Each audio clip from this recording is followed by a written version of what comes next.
अब हम संघर्षशील लोग संघर्ष का रास्ता अपनाएंगे और क्योंकि सत्ता तानाशाही है तो सड़कों को सुनी नहीं छोड़ेंगे। संघर्ष करेंगे, अपने लोगों को जगा के वोट की शक्ति से, वोट की चोट से इन सत्ता को सबक सिखाने का काम करेंगे और अपने लोगों की ताकत बनाने का काम करेंगे। राजनीतिक शक्ति कोई फर्क नहीं पड़ता किसी के।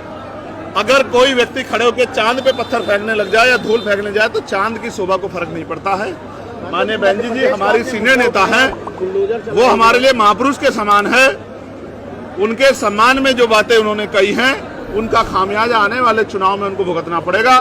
शायद भैया की जमानत भी जब्त हो जाए, फिर ये दिन याद आएगा कि ज्यादा मुंह खोल के और उल्टा सीधा बोल के कितने नुकसान उठाने पड़ते हैं लोकतंत्र में। चंद्रशेखर जी आज बांदा आगमन हुआ है, क्या है, कितनी बड़ी तैयारी है, किस तरह की बात है? देखिए, आज यहाँ पर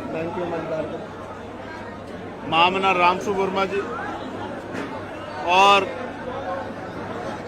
बीपी मंडल जी की जयंती पे जो सम्मेलन रखा गया था, जिसका नारा है कि जातिवार जनगणना कराओ, अब हमने तय कर लिया है कि अब हम अपने लोगों को जगाने के लिए जमीन पर गांव में उतरेंगे और हर जिले में जाके जातिवार जनगणना होनी चाहिए और संख्या के आधार पर आरक्षण बढ़ाना चाहिए। हमने पिछले लंबे समय से देखा है कि कभी सरकार द्वारा, कभी कोर्ट द्वारा हमारे हितों को लूटने का प्रयास किया जा रहा है। अब बाबा साहब अम्बेडकर और महान पुरुषों की कृपा से, महामना रामसु वर्मा जी हों या अन्य महापुरुष हों, राष्ट्रपिता ज्योतिबा फुले, छत्रपति साहू जी महाराज हों, अब हम लोग पढ़ने लिखने लगे, तो दो दुश्मन को भी समझने लगे हैं और जो कानून हमारे खिलाफ बन रहे हैं, जो पॉलिसी हमारे खिलाफ बन रही है, उनको भी समझने लगे हैं। अब हम संघर्षशील लोग संघर्ष का रास्ता अपनाएंगे और क्योंकि सत्ता तानाशाही है तो सड़कों को सुनी नहीं छोड़ेंगे। संघर्ष करेंगे, अपने लोगों को जगा के वोट की शक्ति से, वोट की चोट से इन सत्ता को सबक सिखाने का काम करेंगे और अपने लोगों की ताकत बनाने का काम करेंगे। राजनीतिक शक्ति अपने हाथ में लेंगे। जब से आपने भारत बंद का समर्थन किया तब से आप पर FIR और देशद्रोही जैसा आरोप लगाया जा रहा है। अपने लोगों के अधिकारों के लिए कोई भी कीमत चुकानी पड़े उसके लिए हम लोग तैयार है। इस बात से डरने वाले हम लोग नहीं हैं। सरकार बता दे कौन सी जेल में आना है, मैं जेल में आने के लिए तैयार हूं, लेकिन जेल मुकदमों के डर से या गोली के डर से अपने लोगों के अधिकारों पे चुप रह जाओ, ये मुझसे नहीं हो। सांसद विधायक जी, बीजेपी के विधायक कह रहे हैं कि हमारी गलती से मायावती जी मुख्यमंत्री बन गई।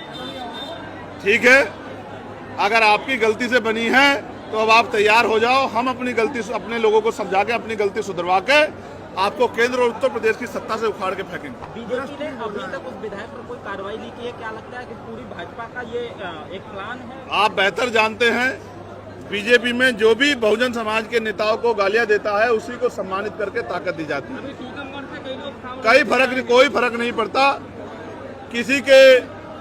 अगर कोई व्यक्ति खड़े होकर चांद पे पत्थर फेंकने लग जाए या धूल फेंकने जाए तो चांद की शोभा को फर्क नहीं पड़ता है।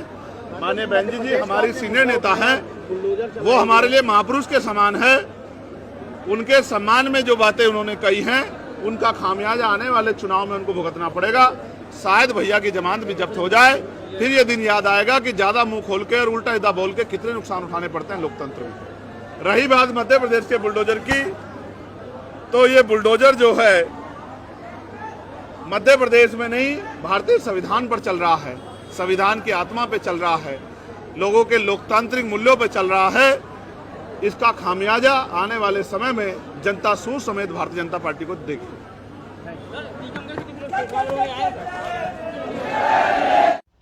साथियों, जैसा कि आपको पता है, बी मिशन टीवी हमेशा ग्राउंड जीरो की रिपोर्ट आपके बीच रखता है। अगर आपको हमारा काम पसंद आता है तो बी मिशन टीवी को आर्थिक मदद करें, जिससे कि हम यूं ही निरंतर ग्राउंड लेवल पर काम करते रहें। स्क्रीन पर दिख रहे QR कोड को स्कैन करें और अपने दान की राशि बी मिशन टीवी के खाते में भेजें। QR कोड के अलावा आप हमारी UPI ID bmissiontv@ybl पर भी मदद भेज सकते हैं। जय भीम।